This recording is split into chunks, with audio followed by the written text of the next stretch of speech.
Hi everyone, my name is Steph, this is the Novelty Corner, and welcome back to my channel, and welcome to the Book Steep, where I'm going to be talking about all the books that I read from January the 3rd until January the 9th. Sorry if you can hear the neighbours' doors closing in the background. Apartment living. The tea of choice today is Red Centre by Black Brews, which is an Indigenous tea and coffee company here. This is my favourite of their teas. It's extremely fruity. It's like a very summer tea, but I would drink it all year round because it's my favourite. We have a lot to cover this week because I read a lot this week because I'm still on holidays. This is the general theme of January. In fact, I read 21 books this week, a total of 3,695 pages. I had 3 rereads this week, 2 DNFs, and I also read 2 books for projects. I also received 2 kids' books for review this week. I should say a lot of the 21 books were actually children's and junior fiction titles, which I will not be reviewing in here. I'll just be reviewing the older titles, except for these 2 review books. An independent children's author, Clare Taheri, reached out to me on Instagram and asked if she could send me her books. So there is Cassandra, the Football Fairy, and Cassandra and the Football Fantasy. These are her books that she has self-published, and these are books about Cassandra, who has a passion for football and she has big dreams of playing football professionally as she grows up. And so these books are all about self-belief, about having a dream, about following through on that, on believing in yourself, and recognizing that within us all we have the ability to make those dreams come true. We just have to be willing to follow through, practice hard, and get there. So Cassandra and the Football Fairy is written for younger readers. It uses rhyming text, shorter sentences to tell the story, and Cassandra, Naseri and the Football Fantasy is for older readers. Similar story. They do have some of the same illustrations in there, as the story itself is the same, but just written for different audiences. So these are really cute and they have very organic illustrations. Alrighty, so my rereads for this week, I did finish my reread of the Chicago Thunder series by Jodi, which I was starting last week. So I read Defensive Zone and Power Forward. Power Forward was, until we get to the 5th book that I read this week, my absolute favourite in the series. These are queer hockey romances set in a queer normative world, so there is no drama related to being queer, which I think we can all attest to. That would be a perfect world to live in. But I really enjoyed rereading these. It's been really great to come back to them before I read Elliot's book, which I'll talk about soon. And I also reread Burn For Me by Ilona Andrews on graphic audio. That was just the right choice, honestly. The graphic audios for any of the Ilona Andrews books are excellent. All right, I had 2 project books for the Buzzword Readathon, All Shall Mourn by Ellie, Marney, and Grumpily Ever After by Teagan, so you will have seen reviews from those. If not, I will leave the video linked on the screen. Which brings us to the new books that I've read and I haven't talked about anywhere. Kicking off with MateHub Legend by Reynard, which is a queer paranormal romance that I have seen floating around recommendations on Instagram for like the last year. I just haven't quite gotten to reading it. And I did this week, and it was honestly a delightfully fun and silly time.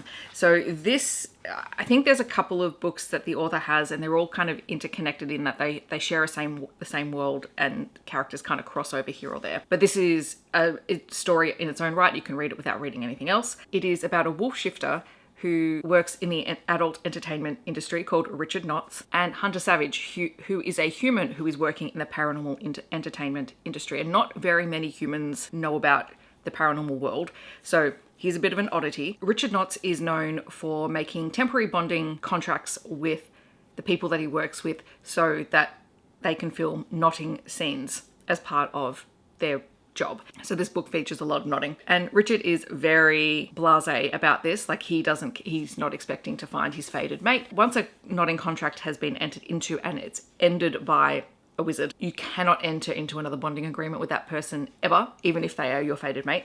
So it comes as a very big surprise to Richard when he is bonded to Hunter, and maybe it turns out that he might be his mate, but he has a contract and it's going to end and he's going to be ending that contract. It's the 2 of them working through that while having some very, very steamy scenes. There's also an element of forced proximity because for the duration of the contract, they have to live together. But Hunter has specified that there's only 6 scenes that they're allowed to film, which means they're not sleeping with each other in between these scenes, at least not initially. And it kind of drives Richard a little bit nuts. I love this. It was so fun and entertaining and just delightfully funny at points. There are some hilarious side characters, including the wizard who breaks the bonding contracts but does all the magic stuff for MateHub, which is the subscription provider for this pay for your adult entertainment kind of thing. He is hilarious. I really enjoyed this. You had lots of different paranormal creatures that kind of pop up as side characters. Like, it was super fun. Then I read a novella set in the same universe, which is 5-star review. So again, by Marie Reynard. And this story is about Aiden and Zane. They are both roommates at college. One of them is a wolf shifter.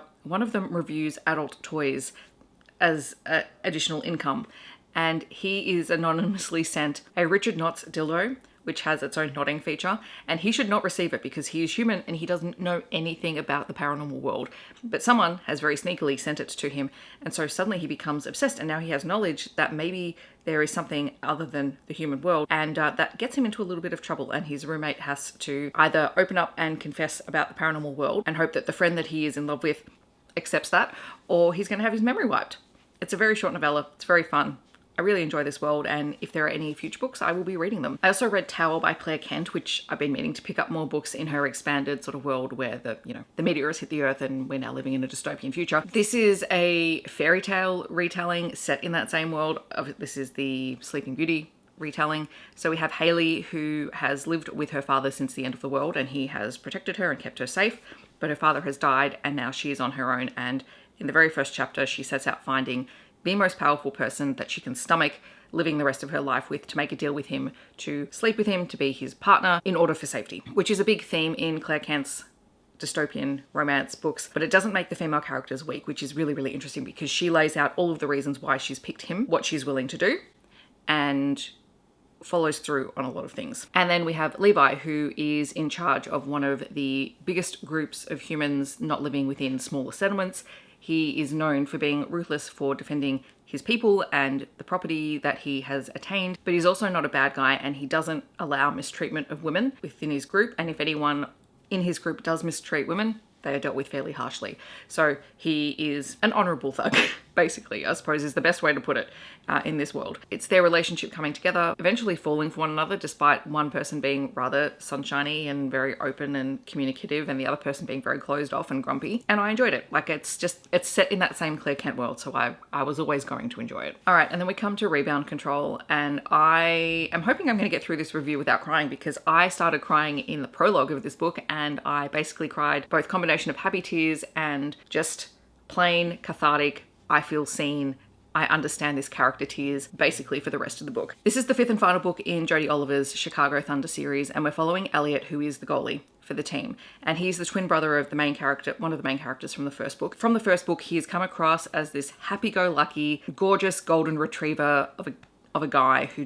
he loves his friends, he loves his job, he's positive, he's upbeat. And in this book, we find out he is all of those things, but he's also walking around with undiagnosed ADHD, and there are things in his life that other people either only partially see or don't see that just make his life difficult. And when I tell you that, I mean, I am 100% undiagnosed, some kind of neurodiverse, most likely ADHD, when I say that every little thing that he felt frustrated by the fact that he couldn't do, from being on time, to managing his laundry, to managing to keep his place clean, to just feeling like he's on the outer because everyone else around him seems to have their life together so much more. I just wanted to give him a hug and go, it's okay. And he has a crush on Hunter, who is a lieutenant in the fire department. He met him at an event that the firefighters attended, hosted by the Chicago Thunder. And Hunter was just, Hunter is precious.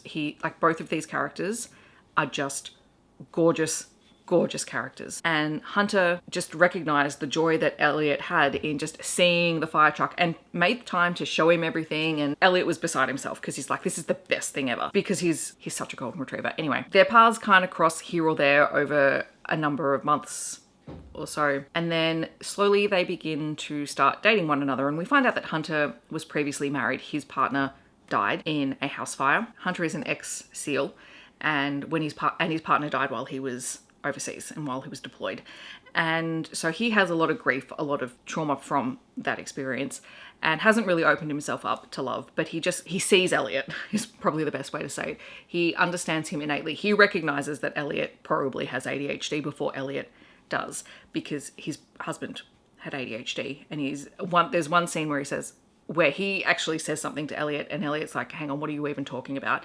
And he's like, oh crap, I've put my foot in it. But he actually says, no, a lot of the things that I see you do are things that my husband did when he was unmedicated.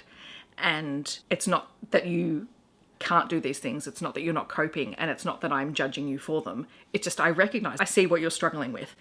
And just the open acceptance and love that Hunter has for Elliot, and the way he stands up for him with other people and just treats him with kindness and respect. Oh my gosh, this book, I swear this book broke me. Automatic 6-star. I don't know if there will be another book that tops this book this month, except maybe 1 or 2 other anticipated releases, and I would be surprised if even I had the same emotional reaction to this book.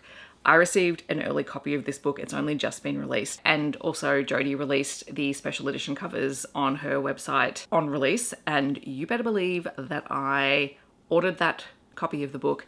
I will be rereading it again this year to annotate it because my God, this book owns my soul. And it's going up there with the rest of the story, and Gravity is my favorite hockey romances. Moving on, because I could just gush about this book forever.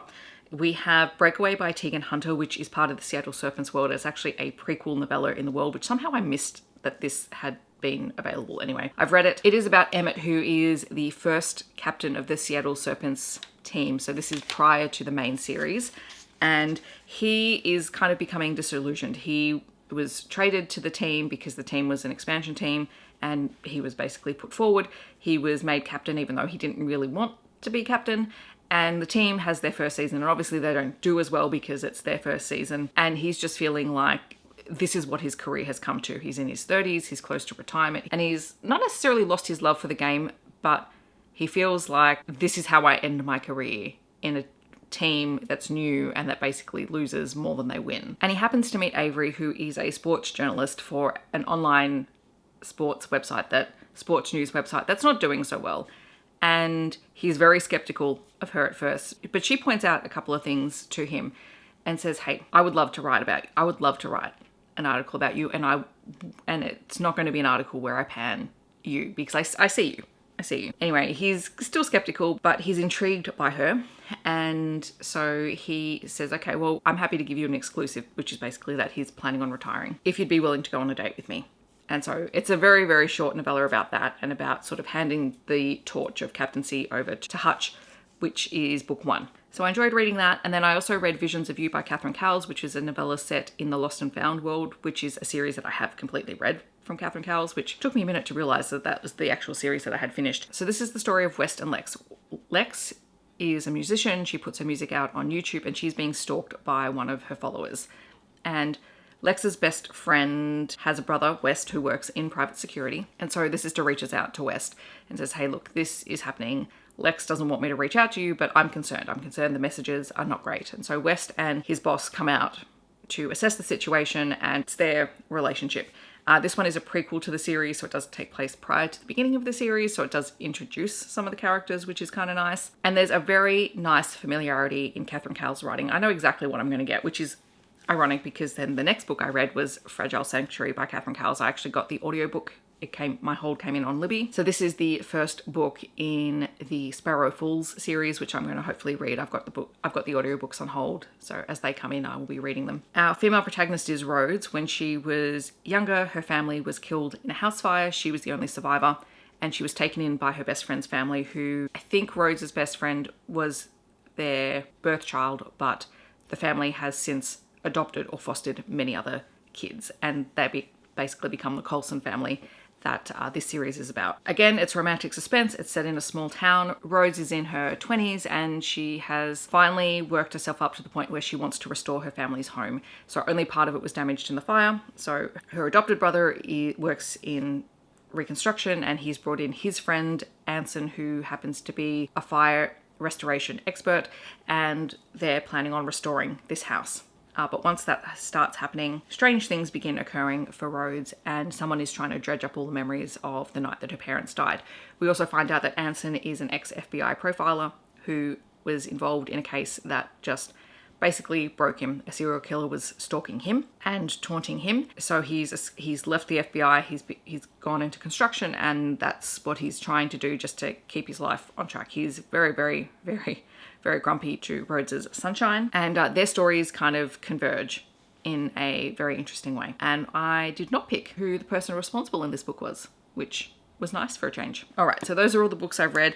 In terms of what I will be reading in the upcoming week, I am still going with the Teach Like a Champion Guide to the Science of Reading. I've only read one more chapter since last week, so I've got to do a bit more reading on that. I will be reading Echoes of Resurrection by T.A. White, which is the next book in the Firebird Chronicles. I'm so excited. I'll also be reading If All the Stars Go Dark by S.G. Prince, which is an upcoming YA queer sci-fi romancy kind of release, so I'm very excited to try that. I've heard really good things about it. And then I don't know, I'll read other things, who knows at this point. In the comments, I would love to know, have you read any of these books? Are you planning on picking any of them up? Or what are your plans for reading in the upcoming week? Feel free to let me know. Otherwise, I'm going to be super basic and say leave me any kind of hockey emoji to let me know that you're here, because I'm still obsessed with Rebound Control, and I will be for a while. I hope that wherever you're in the world, you're staying safe and healthy. Thanks so much for watching, and I will see you in my next video.